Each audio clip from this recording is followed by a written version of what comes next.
বিয়ে কি আসলে অ্যারেঞ্জ করা যায়? আসলে এটা হলো অধিক উপযুক্ত যুগল খুঁজে বের করার চেষ্টা বা অ্যারেঞ্জ করা। আমার মনে হয় পরিবারের বৃহত্তর স্বার্থে এটি একটি উত্তম পদ্ধতি। বিশেষ করে আপনি যদি যৌথ পরিবারে বাস করতে চান, তাহলে এমন কাউকে বিয়ে করা ভালো যাকে পরিবারের প্রায় সব সদস্যই পছন্দ করবে, যার সাথে আপনার পারিবারিক দিক থেকে সামঞ্জস্যতা ও সমকক্ষতা আছে। বিয়ের জন্য তাকেই বেছে নেওয়া উত্তম। বিয়ে মানে মানিয়ে চলা। যতই মানিয়ে নেওয়া হোক না কেন, কাজটা মোটেও সহজ নয়। তাই যত কম মানিয়ে নিতে হবে ততই ভালো। অনেকটা ছুটি কাটাতে যাওয়া হোটেল রুমের মতো। আপনার ঘরের সাথে রুমটার যত মিল, তত সহজে মানিয়ে নেওয়া যাবে। ভয় পাবেন না। যত মিল থাকুক না কেন, তারপরও আপনাকে কিছু না কিছু মানিয়ে চলতেই হবে। তাই সেটা যত কমিয়ে নেওয়া যায় ততই ভালো। এত কিছুর পরও একটা অনিবার্য কথা হলো, সন্তানের মতামত না নিয়ে বাবা মা এবং পরিবারের উচিত নয় শুধু নিজেদের মন মতো বিয়ের আয়োজন করতে যাওয়া।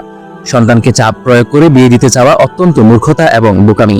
এটা নিঃসন্দেহে পরবর্তীকালে গোটা পরিবারের জন্য দুঃখ যন্ত্রণার কারণ হয়ে দাঁড়ায়।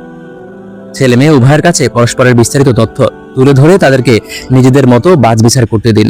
যদি তারা একে অপরকে পছন্দ করে এগিয়ে যায়, তাহলে তো খুবই ভালো। আর যদি তারা মনে করে এগুলো ঠিক হবে না, তাহলে আরো ভালো। সরিয়ে এই সীমারেখার মধ্য থেকে পরস্পর সম্পর্ক জানতে সুযোগ করে দেওয়াটা একটা ভালো পদক্ষেপ। কেননা এতে করে আপনারা বাবা মারাও দুই পরিবারের পরিবেশ ও সংস্কৃতি সম্পর্কে জানতে পারবেন।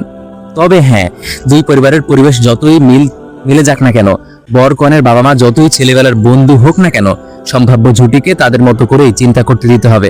তাদের দুজনেরই স্বতন্ত্র ব্যক্তিসত্তা রয়েছে, রয়েছে ব্যক্তিগত পছন্দ অপছন্দ, রয়েছে জীবনের ব্যাপারে তাদের নিজস্ব দৃষ্টিভঙ্গি। তাদের সিদ্ধান্ত তাদেরকে নিতে হবে। নিজেদের সিদ্ধান্তের দায়ভারও নিতে হবে নিজেদেরকেই। জীবনের এত বড় গুরুত্বপূর্ণ একটা সিদ্ধান্ত গ্রহণের ক্ষেত্রে বাবা মারা নিজেদের উদ্বেগের কারণে যদি বেশি হস্তক্ষেপ করে ফেলেন, তাহলে তো গোটা বিষয়টাকে ভণ্ডুল করে দিতে হবে। অতি ভদ্র যেসব অনুগত সন্তান সিনেমার ডায়লগের মতো বাবা মাকে বলে, তোমরা যাকে পছন্দ করবে আমি তাকেই বিয়ে করব, এদেরকে আমার মনে হয় নার্সারিতে পড়ানোর জন্য ফেরত পাঠানো উচিত।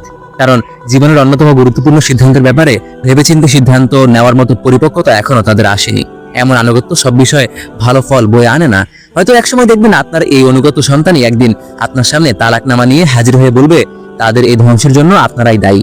আমার ব্যক্তিগত মতামত হচ্ছে, বিয়ে করার মতো গুরুত্বপূর্ণ বিষয় যে নিজ থেকে সিদ্ধান্ত গ্রহণ করার মতো ক্ষমতা রাখে না, নিজের সিদ্ধান্তের দায়ভার যে নিজে নিতে পারে না, সে আসলে বিয়ে করার জন্যই প্রস্তুত নয়।